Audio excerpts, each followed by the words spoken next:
Ano nga ba ang Enlightenment?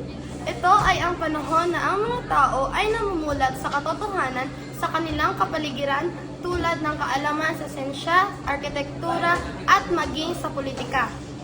Nakakatulong ang panahon ng Enlightenment at pagtataliwas sa paniniwala ng walang siyentipikong basihan. Susunod naman ay si John Marquez Rothschild. Nilinawan ng ideya ng lipunan batay sa kalikasan ng tao. Isinulat ang social contract na patungkol sa kasunduan ng tao at pamahalaan. Sunod naman ay ang panahon ng Enlightenment.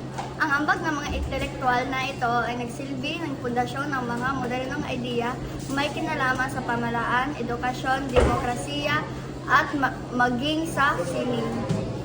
Ang epekto nito ay pagkilalanan sa filosofiya ng kamluran sa pamamagitan ng siyensya, pag-unad ng isang bansa sa larangan ng siyensya, pagiging bukas ng simbahan sa hinahay ng kaniyang nasakupan. Geocentric view ayon kay Nicolas Copernicus, hindi daigdig ang sentro ng kalawakan, kundi ang araw at ang daigdig ay umiikot sa paligid nito. Galileo nagpaunlad ng telescope sa pamamagitan nito na discover niya ang apat na pinakamalaking munang Jupiter, ang mga pas ng Venus, ang rings ng Saturn at gumawa ng detalyadong obserbasyon ng sunspots. Susunod naman ay si Francis Picard noong 1304 to 1374. Ang ama ng humanismo, pinakamahalagang sinulat niya sa Italiano ang Sumbong, isang koleksyon ng mga sinata ng pag-ibig sa pinakamahal niya si Laura.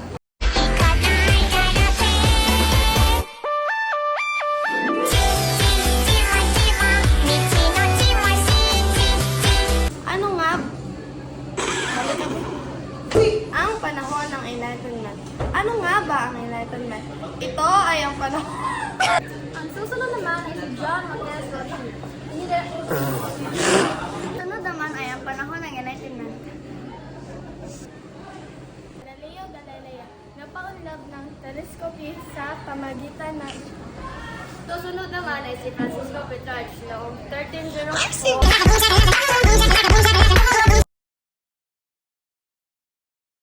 Don't you wish your girlfriend was hot, hot, hot, hot, hot? Don't you wish your girlfriend was hot like me?